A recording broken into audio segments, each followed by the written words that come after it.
A WWE star undergoes surgery and is out indefinitely. Plus, AEW signs a AAA and CMLL standout, and an absent NXT star has spotted backstage. It's all in the Cultaholic wrestling news right now.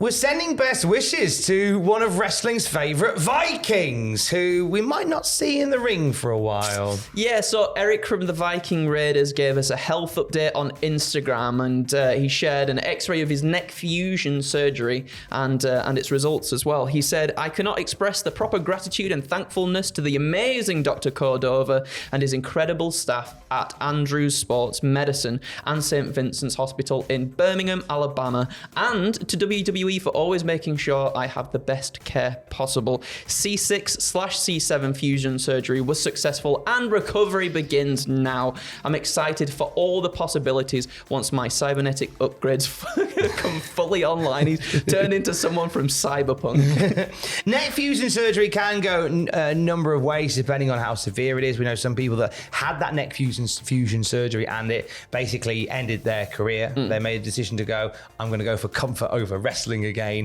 But some have been able to have these fusion surgeries and still go on to have many active active years in the wrestling ring. There you go. And Eric seems optimistic that, you know, he's going to get back in the ring and the Viking Raiders will raid once more. Yeah, that's the hope. I think that's the hope for anybody, isn't it? When something like this happens, like it's so unfortunate when something does like this happen, and then your sort of career is left sort of in lieu a little bit. But hopefully, fingers crossed, he does come back. I know that Ivar is sort of having a promising little singles run. I think people backstage feel quite optimistic about a singles run for him, which is really cool. But at the same time, hopefully, when Eric comes back, we can get back on the track of having them be like a really dominant tag team together. Very much so. And you're absolutely on the money as well. Reports have been saying that Eric has been impressing behind the scenes. In particular, the match that he had with Kofi Kingston, a match that he had with Xavier Woods recently as well. People have had a lot of love for what Ivar is doing as a singles wrestler. And it's just as well because reports also circulate that Eric has no timetable for a return.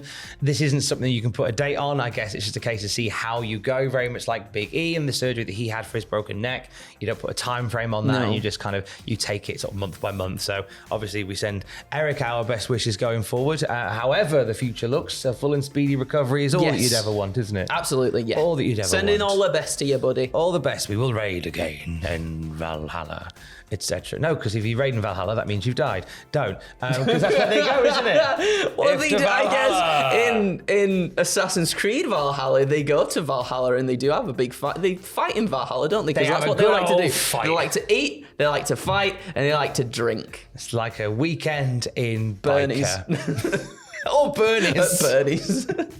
Let's have a Wednesday night in AEW. Well, last night it was revealed that they've signed up somebody we've seen on TV a fair few times, but certainly a standout from AAA and CMLL. Yeah, Drillistico, the brother of WWE star Dragon Lee, shared a video last night of the moment he signed an AEW contract alongside Tony Khan, and he said, "An honor to belong to the company I dreamed of working for. I'm now All Elite Wrestling, and they will burn." Nice.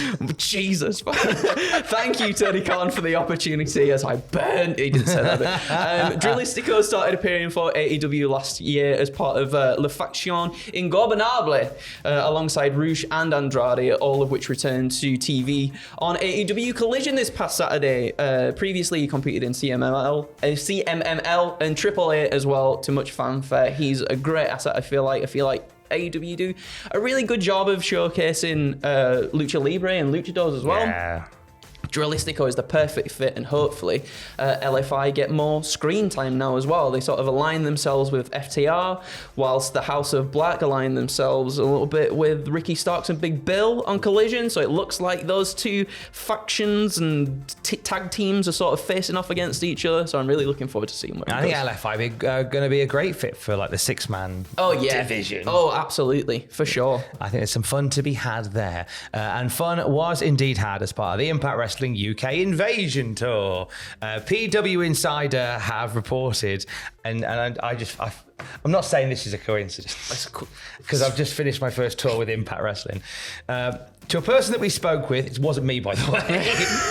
Just want to get that out of the open. All right. To a person we spoke with, there were raves about the UK tour last week for Impact with packed venues for the promotion. Lots of TNA chants every night, that was true, which those in the company felt proved that the TNA name meant more overseas. One of the reasons they finally flipped the switch back. One talent we spoke to felt the backstage morale has been the highest since they joined the company and the highest in many years. There's a lot of excitement internally about the new year once they return in January, post new production studio being put together. It's all thanks to you. I don't want to say it's all. And what was nice was as well, Mike Johnson, PW Insider, does a write-up on sort of news and notes on Impact and the UK Invasion Tour, and they even say there was a lot of nice things said about the silly dance party at the end. I saw the video of the silly dance party. It looked really fun. At a silly dance party on the last night of the tour, where like we got everybody got in the ring dancing to Madonna Like a Prayer. Nice, and thank you to Rich Swan, who was the one that pulled me into the middle to get me to have a go. So that's really cool. Need to credit to Rich Swan for doing that. That's awesome. He was the one that got me in there, and I had to ad-lib a dance move. You pulled out your best Fortnite dance. It was delightful. The pressure was on, so I did something. I did something. You lived up to it. Oh, thank you very much. Impact from Glasgow tonight on Axis TV. If you wanted to, that was where they started the tour. Yeah. So you're going to get an Impact from Glasgow tonight, and then tomorrow night, 8 p.m. it's Turning Point on Impact Plus from Newcastle upon Tyne. I will be watching. I'm so excited to see that. I'm excited to see you in action. Oh, there's that. I mean, what I'll say is tonight, Simon Cassidy is the ring announcer for Glasgow. Simon Cassidy is fantastic. I'm so happy they had him on the Glasgow show. Oh. He's brilliant, and you're gonna find out why tonight when you watch the Glasgow show. And then you're stuck with me for the rest of the tour.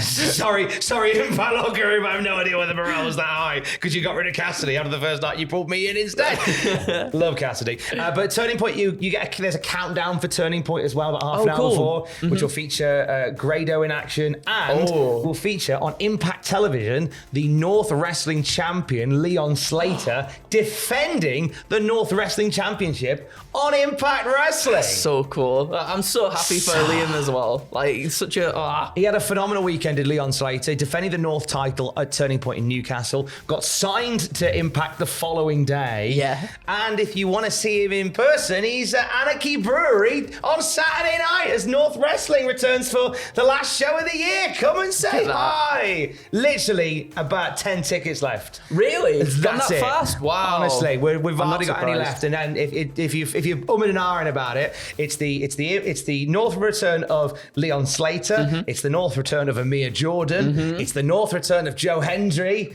North return of Tom Campbell. Michael Oku is in action as well. We're kicking off the tag tournament too. It's going to be a really fun Saturday night at Anarchy Brewery, Newcastle. Get a ticket now at North Wrestling. Oh, come on. Come say hi at North_NCL on Twitter. Do that anyway. Enough of that. Let's head to NXT, where an absent star has been hanging around backstage. Yeah, Cora Jade hasn't been on NXT since walking out in quotation marks in the summer. However, she was seen backstage last night, or I guess on Wednesday night. Tuesday night. Last night. Halloween. Tuesday night. She was seen backstage on one of the nights at NXT Halloween Havoc, hanging out with Mackenzie Mitchell and Chelsea Green. It was Tuesday night, obviously, where she was there. Yes. But the photo was shared last night. There you go. That's the one that we got there in the end. She was photo, seen hanging out backstage with Mackenzie Mitchell and Chelsea Green. And obviously last week, Cora snapped at fans on Twitter asking her when she was coming back. I assume it'll be some time soon, at least. Yeah. Anyway. There's been no official statement as to where Cora Jade has been and why she's been away, but the fact that she's sort of back around the backstage area suggests that we may not be too far away from Cora stepping back into presumably an NXT ring. One would assume. I think so. I think there's still things to do. We said this the other day, didn't we? We said there's still a bit of work to do. Yeah, there's still a little bit of work to do, but hopefully, it doesn't take too long before she. What did we say? She's gestating in the juices. Before she gestates in the juices, and she's ready and primed to come out of the oven and be on the plate of the main roster. He's on it today. There we go. He's got it I don't today. know. How is this for a weekend on the Cultaholic podcast feed, right? You have 3 retro reactions. So whenever we do, for the classic Raw review, the classic Night review, and the classic SmackDown review, whenever we get to pay-per-views, we stick the pay-per-view on, and we just have a lovely time watching it. You can't go wrong with that. Can't go wrong. So today on the podcast feed, myself and Sam Driver are watching WCW Fall Brawl 1996. Oh. Is Sting joining the New World Order? I hope not. Spoiler. And then on Saturday, spin forward, myself and Matthew Gregg of Botchamania and the podcast fave on the Cultaholic Classic SmackDown review are watching WWF No Way Out 2002, which is the poison being injected into the WWF with the NWO popping up. Yeah, of course. That's a thing. And then next week, you have myself and Jackie Orlando, Jack Atkins, on the Cultaholic Classic Raw review, watching Survivor Series 1996. Oh. Bret Hart versus Steve Austin in an all-timer. Oh, that's such a good one as well. There's loads on the podcast feed, and it's free to listen to. If you want to check it out, search Cultaholic wherever you get your podcasts from. Anything you want to plug? I want to plug in my PlayStation 5 And play Spider-Man 2. We got live reactions. We've already said live reactions to Crown Jewel this weekend with myself and Adam Pacitti. YouTube.com/cultaholic/live. We've got 9 Pitches is up on the channel. We've got predictions going up later tonight, so look forward to those as well. But other than that, that is about it, young man. And except with the exception of, for the latest wrestling news throughout the day, you can check out cultaholic.com. Keys. I love you, bye.